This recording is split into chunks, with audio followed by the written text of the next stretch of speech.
My vlog again. We're still doing Texas history, obviously. We stopped in 1750, and we're going to pick up in 1758. With what they call the Saba Disaster. Saba was a mission that had been opened in Texas. The Comanches and their allies attacked this mission with over 2,000 men, which was overkill.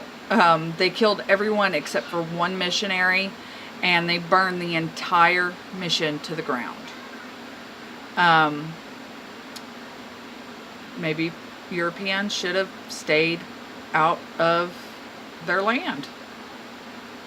You know, this is one of the few times that you will hear of something happening where the natives aren't the ones that are totally decimated.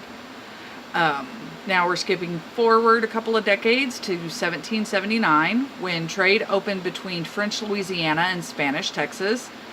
But by the next year, the Spaniards decided to ban trade again between the two territories.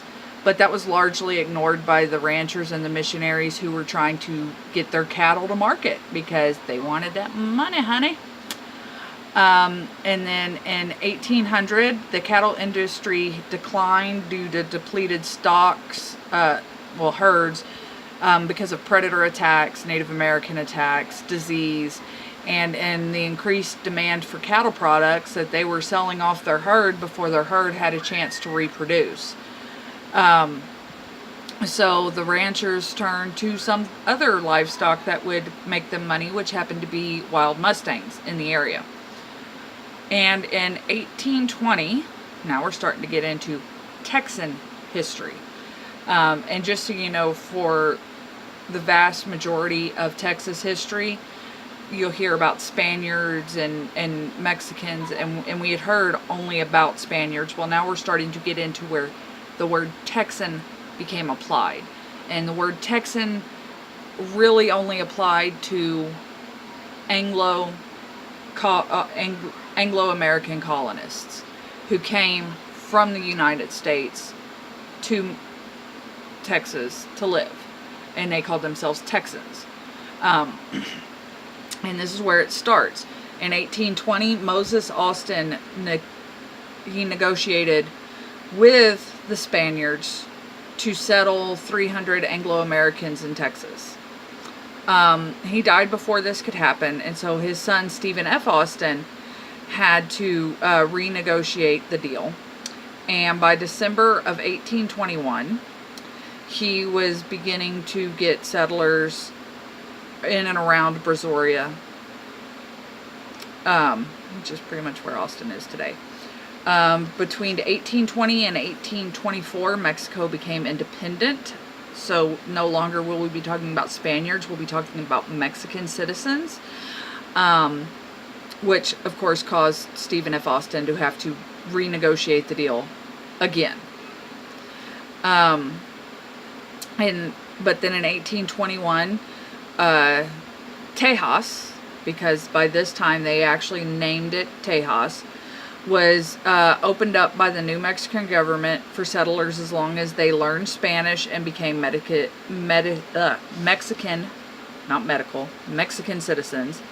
And cattle ranching became revived because now they had left the herds alone long enough that they reproduced enough that they could actually start doing cattle again.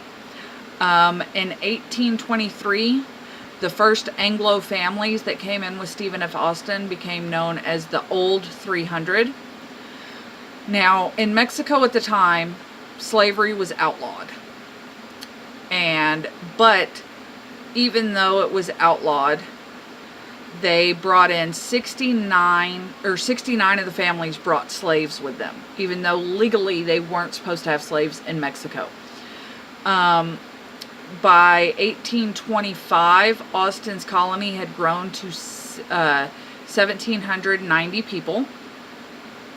They included a few free people of color, but they also included 443 slaves, which is sad as hell. Also in 1823, Mexicans did not provide resources to defend or administer these new Tejas colonies that were being settled by Anglo-Americans. So Mr. Austin hired 10 men to, and this is quoted, act as rangers for the common defense, unquote, of the colony that was being established there in Brazoria. Thus, the Texas Rangers were born, and Texas Rangers are a big part of Texas history. And on that note, I will let y'all go. Don't forget to be awesome. I love y'all, and I will talk to you later. Bye.